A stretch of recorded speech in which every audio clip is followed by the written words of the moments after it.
Hey guys, welcome back to the channel. So I've been getting challenged from some of you regarding the amount of time that we spend on talking about entrepreneurship. Not everybody on this channel that visits our content wants to be an entrepreneur. And I'm realizing that even though I personally think that's one of the best investments that you can make is into yourself and into businesses that you create and build, it's just not a great fit for everybody. And so what I want to make sure I am attentive to is paying attention to building content that applies to everybody in some way. And that's why I've started to reconsider some of the direction that I've been guiding some of you when it comes to building long-term wealth. For the longest time, I've personally thought that buying long-term rental properties where you're landlording and after all of your expenses have been paid, you're left with a small net cash flow position, typically in the hundreds. My objection to that has always been that it's really not a short-term cash flow solution. It's really a long-term or even decades long-term net worth play. Over the long term with appreciation and bundling these small net cash flow positions and stacking it into your overall cash flow, you're gonna be glad you did that. And it just simply doesn't move quickly enough for me, but it doesn't mean that it's not a great direction for some of you. So I started exploring, okay, who really is bringing the right type of content with the right solutions in order to accommodate those of you that are really still wanting to build a portfolio of properties. And wouldn't you know it, one of my old buddies, Kris Krohn, came to the surface and has been a point of inquiry from a lot of you guys over the last many months. And so I thought, hey, why not start this by diving into one of Kris's videos, one of his more popular videos of 10 things you should buy. And I'm just gonna kind of evaluate it for myself just to see where we may share certain belief systems and where perhaps there might be certain differences. And if all things go well, hopefully Kris and I can bring something to you guys that is valuable. I do want to continue to be a resource of resources for you. So today's video is going to be Kris Krohn's 10 things you should buy and my reaction to those. Let's go ahead and dive in. I'm going to give you the 10 things that you should buy to produce wealth, to think wealthy, and to be wealthy. And ultimately, the 10 things that will give you a very fulfilling life. All right? So here's thing number one. First thing that you should buy is you should buy a house. Don't rent. Stop throwing rent money away.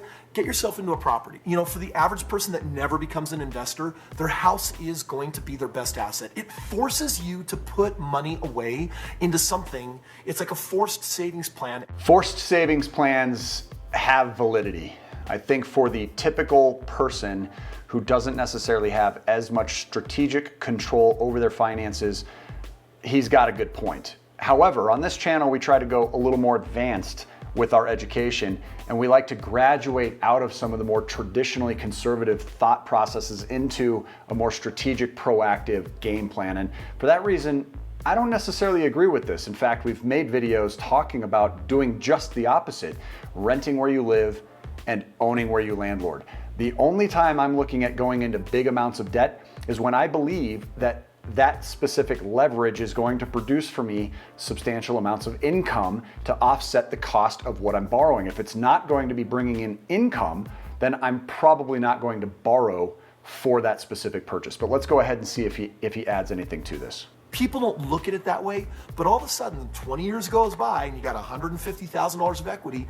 And for the average person, that's more than their 401ks or their IRAs. Their house ends up being their most important asset. So Kris goes on to say buying a house is going to outperform on your traditional retirement accounts, 401ks and IRAs. And based on long-term appreciation, you'll be glad that you bought the house. Again, I agree, but only from the standpoint of doing it with income producing assets or income producing real estate. Why not follow that exact same piece of advice and purchase a property that's not only appreciating to that 3% annual average, but it's also paying you along the way too. So I'm not sure that I agree with the very first one.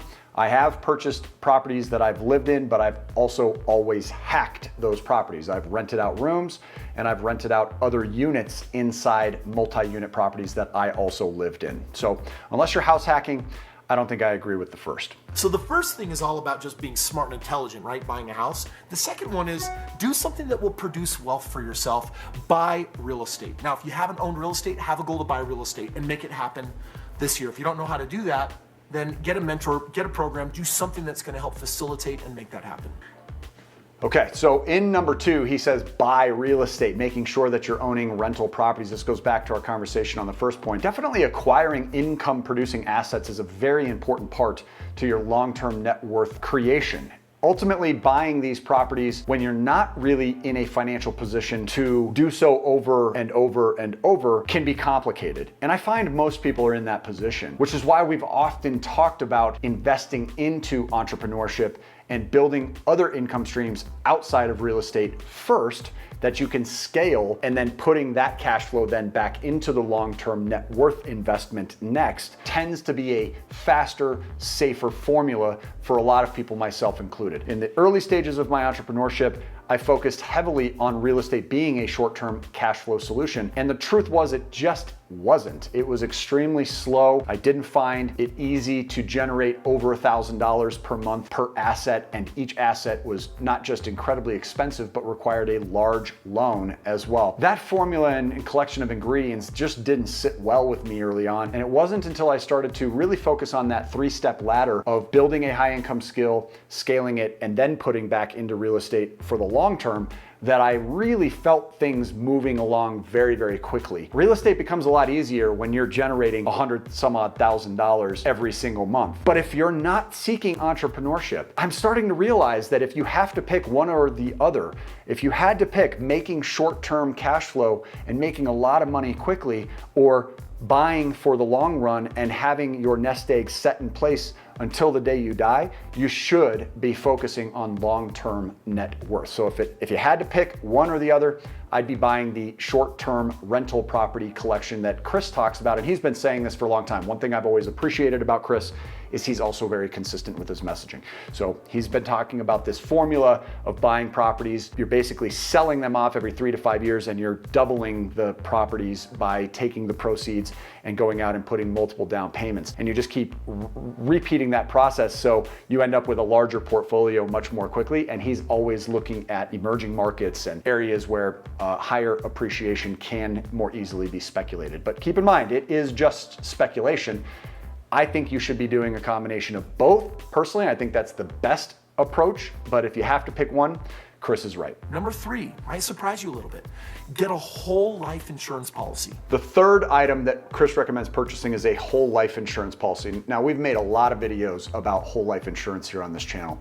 I still don't consider myself to be the expert on that subject. However, I've learned a lot over the years, and I tend to agree with a lot of what Kris says here. Now, one area that I did catch was Kris went on to say that whole life policies are great to invest in because you can access the account. He puts it on an auto draft where he's funding the policy each and every month. Again, almost like a forced savings account. Now, this is not a death benefit type of insurance policy. He does mention that he would just purchase term insurance if it was about the actual life insurance. Life insurance ends up being more of a bonus in this type of a strategic debt weapon scenario. Whereas it's really more about the living benefits, being able to create a high yield return on the money while it being very safe and also available and liquid. And that's a really key aspect, and why we consider this a debt weapon is because you can access the funds. What Kris said that I didn't necessarily agree with is insurance agents oftentimes aren't going to pitch you on this because they don't make a lot of commission. That has not been my experience. A lot of the insurance professionals that I've seen have actually made quite a bit of money doing these types of accounts. So you're going to want to make sure you're working with the right professionals. I will say we're always looking for resources for you guys. I put my loyalty to you before anything else, which means that as a subscriber, keep your eyes out for future videos because we have big plans for our whole life conversations to be coming up. And so you're going to want to make sure you don't miss those when videos drop. Turn on the bell notification as well. It will alert you when we upload new videos. So make sure you stay tuned for that. Whole life can be a fabulous debt weapon. But I'm not so sure I agree with the commission part. I just don't think the typical insurance agent understands the living benefit value of these types of debt weapons. Therefore, you're really going to want to get somebody that understands your cash flow needs, your real estate investing needs. But Kris does mention that he accesses that tool and uses it to make purchases and other investments. And so he's using it exactly the right way, but he's also generating 6 or 7% returns versus just tucking that cash flow away into a savings account, which would be an alternative to funding this policy every month. So I like this one. Thing number 4, Term insurance. You're not going to get a whole life policy big enough for what you really need. You could die, you could kick the bucket, so could your spouse. Leave your family better off, take care of them, and think ahead. Fourth thing that Kris talks about is term life insurance. So alternatively to the whole life concept, term insurance really is there as the death benefit. It's there to protect your loved ones, anyone you care about that you make as a beneficiary in the untimely event of your death. So I do happen to agree with this one as well. I would say more importantly, don't leave a big mess. I mean, yes, of course, I think you certainly don't want to kick the bucket and end up having certain liabilities left behind that people you love end up ultimately having to clean up. So I think it's extremely important to concentrate on being as fiscally responsible as you possibly can, leaving as little debt as you possibly can, leaving as many transferable assets and income streams behind for you to set your family up for long-term success. And I think term insurance is an inexpensive way of going about protecting the people you love most. So I do like number 4 as well. Number 5, buy peace of mind. You got to start anticipating the unanticipatable. And how do you do that? By having peace of mind by actually stockpiling and getting ahead. Okay, so on this specific item that Kris recommends you purchase, which is peace of mind, he talks about religiously changing your behavior process so that you are, without even thinking about it, foreshadowing or forethinking about problems that maybe otherwise would have existed. Now, Kris talks often to an audience that tends to be just a bit younger. The 20-somethings audience is one of Kris's primary demographics. And while we do have a number of 20-somethings that watch this channel, usually you're ahead of your peers if you are. Most of our audience tends to be a bit older, in their 30s or even 40s, whereby they are a little further ahead in life. And I think you need to be a little more strategic when you're analyzing purchasing peace of mind. I love that he brings this up because peace of mind happens to have a tremendous amount of value for me. I'm the same way. I personally am not stretching myself as much as I do because of any level of greed. It's really more a matter of safety and a desire to be generous, which means I actually fret finding myself in financial trouble. And I think it's because I came way, way, way far from the other side of being just completely broke and having nothing, where when I was in college, I immediately got myself into debt. So I was upside down from a very early age at 18 as a freshman on campus. And so I think just because of realizing that fear and discomfort of putting myself out there in an irresponsible way, I tend to maybe overcorrect and go towards peace of mind as well. But when I'm looking towards investing in peace of mind, it's less about savings. Kris talks about forced savings. Take an amount of money off the top of everything you earn. Don't wait until all your bills are paid. Take a small percentage, whether it be even $10 a month or a couple $100s per month, and apply it into some sort of a liquid account that there is some earnings that are happening, and it's an account that you really don't have any intention of touching. This is where we differ. I personally, that sounds like he's implying maybe a savings account. And while I do think saving versus doing absolutely nothing is the right thing, I think if you're comparing saving to actually being proactive with the money and putting it into a place that it can continue to grow, even going back to maybe the infinite banking concept, which is the whole life policy, that would be better than saving. So I guess where we would differ here most is forcing yourself to limit the amount of savings that you have and instead concentrate on overall availability. When you watch this channel for any period of time, you'll find me talking about constantly collecting more debt weapons being these tools that provide you the safety and protection in the event of an unforeseeable circumstance or an expense that creeps up. I think more than anything, this specific talking point refers mostly to just simply budgeting. If you're not using the cash flow cruncher that we give you as a complimentary gift for being a viewer here on the channel, you're missing out on one of the single best tools to track